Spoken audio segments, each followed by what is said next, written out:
ओम। दो पुटन के बीच दशांगुली पानी का चमत्कार। मनुष्य पिंड में दशांगुली पानी का लगा देना दैव का चमत्कार है। कदाचित मनुष्य 10 अंगुलियों वाले हाथों से वंचित रहता तो न उसका ही उपयोग था, न इस सृष्टि का ही।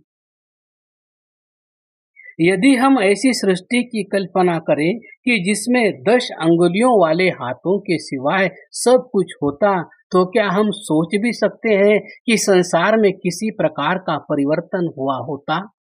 कदापि नहीं। सृष्टि सामान्य स्थिति में रहती है। मनुष्य भी पुच्छ विषाणहीन पशुतुल्य जीवन व्यतीत करता। 19वीं और 20वीं सदी की औद्योगिक क्रांति कदापि संभव न थी। साहित्य, संगीत, कला का विकास सर्वथा असंभव था। इनके विकास में वाणी का जितना सहयोग अपेक्षित था वह होता, परंतु पानी के अभाव में सब अधूरा रहता।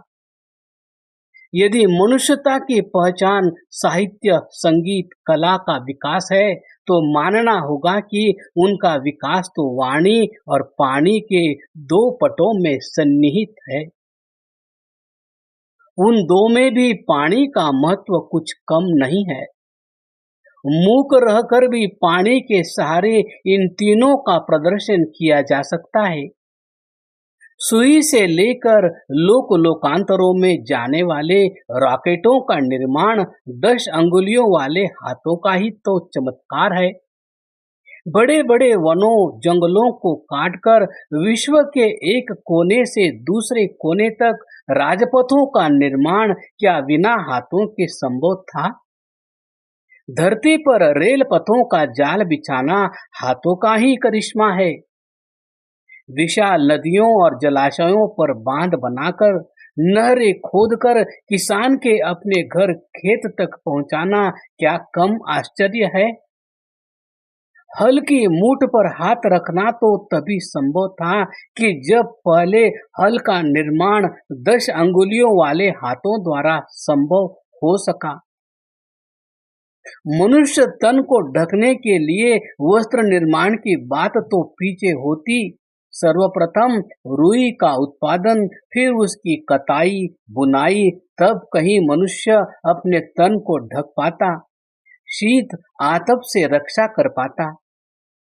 नाना प्रकार के वस्त्र निर्माण तभी संभव हो सके कि जब 10 अंगुलियों वाले हाथों ने सुई का निर्माण कर उसके नक्के में धागा पिरो दिया। प्रथम बार जब मनुष्य ने सुई का निर्माण किया होगा और उसमें छिद्र बनाकर धागा पिरोया होगा, तो क्या वह आविष्कार कम आश्चर्यजनक हुआ होगा? वेदों ने हाथों की महिमा का वर्णन करते हुए उन्हें 10 अंगुलियों वाले न कहकर 10 शाखाओं वाला कहा है। तद्यथा हस्ताभ्याम 10 शाखाभ्याम जिह्वा वाचः पुरोगवी। अंगुलियों के लिए शाखा शब्द का प्रयोग भगवती श्रुति का अपना ही चमत्कार है। मनुष्य का शरीर उल्टे वृक्ष के तुल्य है।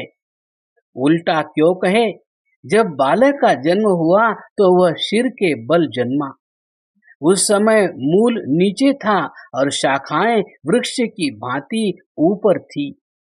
अब ठीक उसके विपरीत मूल ऊपर को है और शाखाएं नीचे को है। यदि शीर्ष को मूल स्थानीय माने तो धड़ उस वृक्ष का तना है। जंघाएं और भुजाएं वह फटाव है कि जिन पर अंगुली रूपी शाखाएं लगी हुई है।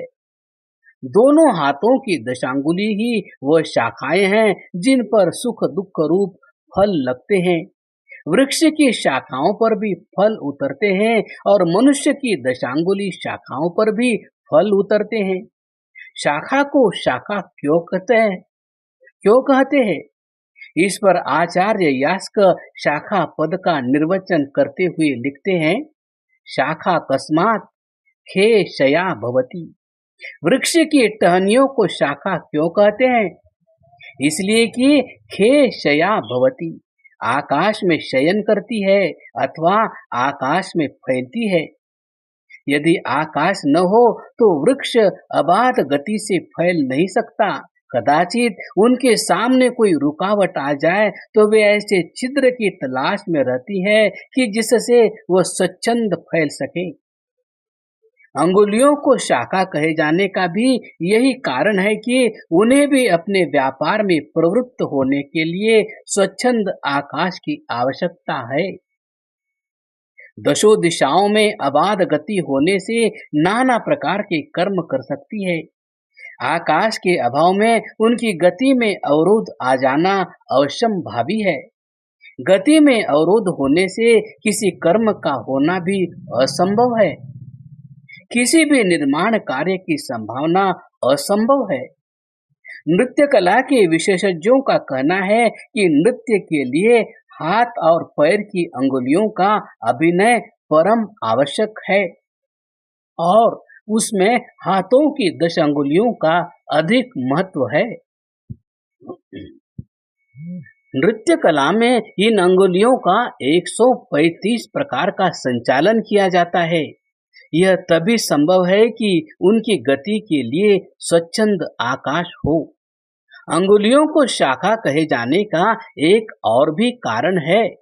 ये अंगुलियां हमारी इंद्रियों पर शयन करती है। खानी इंद्रियाणि तेषु शया शाखाः। ख नाम इंद्रियों का है और उन पर शयन करने अथवा गति करने के कारण भी अंगुलियों को शाखा कहते हैं। शरीर में जहाँ 10 अंगुलियां हैं वहाँ 10 इंद्रियां भी है। यह विचारणीय है। इन 10 अंगुलियों का इन 10 इंद्रियों के साथ कोई संबंध है वा नहीं, फिर भी देखने में आता है कि पांचों अंगुलियां पांचों ज्ञानेंद्रिय गोलकों पर अपना व्यापार करती हैं। यदि तर्जनी अंगुली से नासा छिद्रों को साफ करते हैं तो कनिष्ठिका से कर्णरंध्रों की सफाई करते हैं। मंजन एवं दांतों का प्रक्षालन मध्यमा अंगुली से किया जाता है और अनामिका अंगुली आंखों में अंजन डालने, माथे पर तिलक लगाने और 10 दिशाओं में जल अथवा मधुपर्क के छींटे बरसाने के काम आती है। अंगुष्ठ हर अंगुली का सहयोग देता है। अंगुष्ठ को अंगुष्ठ कहे जाने का कारण संभवतः यही है कि वह अंगुली अंगुली पर जाकर ठहरता है। अंगुल्याम अंगुल्याम तिष्ठति इति अंगुष्टः। कदाचित अंगुष्ठ का सहयोग न हुआ होता तो अंगुलियों का व्यापार ठप्प पड़ जाता है। उनका आधार और आश्रय अंगुष्ठ ही होता है। जब कभी यज्ञ वेदी को अलंकृत करने के लिए किसी भी प्रकार के चूर्ण को कलात्मक ढंग से बिछाने की आवश्यकता होती है तो तर्जनी अंगुली और अंगुष्ठ परस्पर सहयोग करते हैं। तर्जनी अंगुली का मध्य पर्व ही चुटकी बना पाता है और छोटी सी छोटी वस्तु उसकी पकड़ में आती है।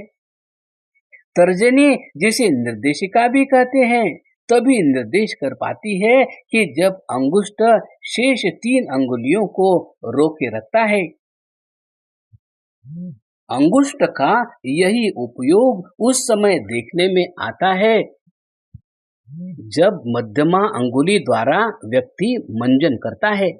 अनामिका अंगुली के साथ अंगुष्ठ का सहयोग होने पर ही आंखों में अंजन डालना और माथे पर तिलक कर सकना संभव होता है। अन्यथा अंगुली के आंख में लग जाने का भी भय बना रहता है। संख्या की गणना अंगुली अंगुली के पर्व पर जाकर अंगुष्ठ ही करता है। यह कार्य किसी अन्य अंगुली से संभव नहीं। ग्रास तोड़ने और पकड़ने में भी अंगुष्ठ सहायक है। धनुष्य की प्रत्यंचा पर तीर चढ़ाने और संधान करने में भी अंगुष्ठ का सहयोग आवश्यक है। अंगुलियों और अंगुष्ठ का परस्पर सहयोग संगतिकरण उनको यज्ञ रूपता प्रदान करता है। हमने 5 अंगुलियों की वर्ण परक संज्ञाएं दी है। तद्यथा अंगुष्ठ को ब्राह्मण, तर्जनी को क्षत्रिय, मध्यमा को वैश्य, कनिष्ठिका को शूद्र और अनामिका को समाज का पांचवा व्यक्ति माना है। इसका आधार शतपथ का मुष्टिर्वय राष्ट्रम सूत्र है। जिस प्रकार राष्ट्र पंच जनों पर स्थिर है, वैसे ही मुट्ठी का निर्माण पंच अंगुलियों से निर्मित है। फिर यदि मुट्ठी को राष्ट्र कहें तो उसके अंगभूत अंगुलियों को वर्ण संज्ञा प्रदान किया जाना युक्त है। वास्तव में मुट्ठी पारस्परिक सहयोग, संगठन एवं बल का प्रतीक है, संघीय शक्ति का प्रतीक है। जिस प्रकार शक्ति जुटाने के लिए पांचों अंगुलियों के परस्पर सहयोग की आवश्यकता है, वैसे ही दान देने के लिए पांचों अंगुलियों का दान मुद्रा चुटकी बनाने की आवश्यकता है। किसी को अभिवादन करने के निमित्त दोनों हाथों की ये पांचों अंगुलियां मिलकर नमः का अभिनय करती है।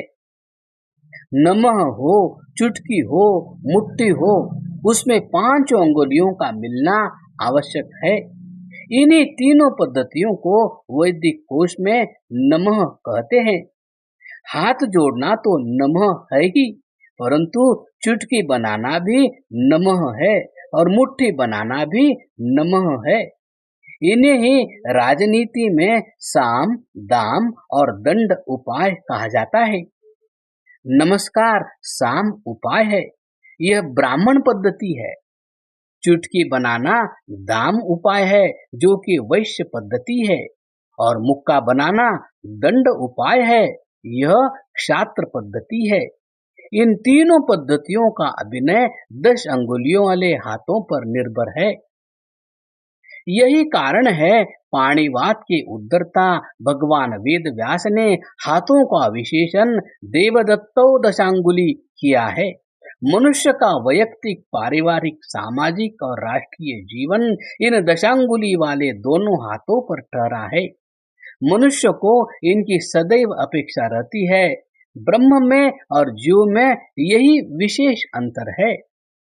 पुरुष सूक्त में ब्रह्म का विशेषण अत्यतिष्ठत दशांगुलम कहा है, परंतु जीव अतिष्ठत दशांगुलम है। ब्रह्म दशांगुलियों का अतिक्रमण करके ठहरता है, परंतु जीव दशांगुलियों के आश्रित ठहरता है।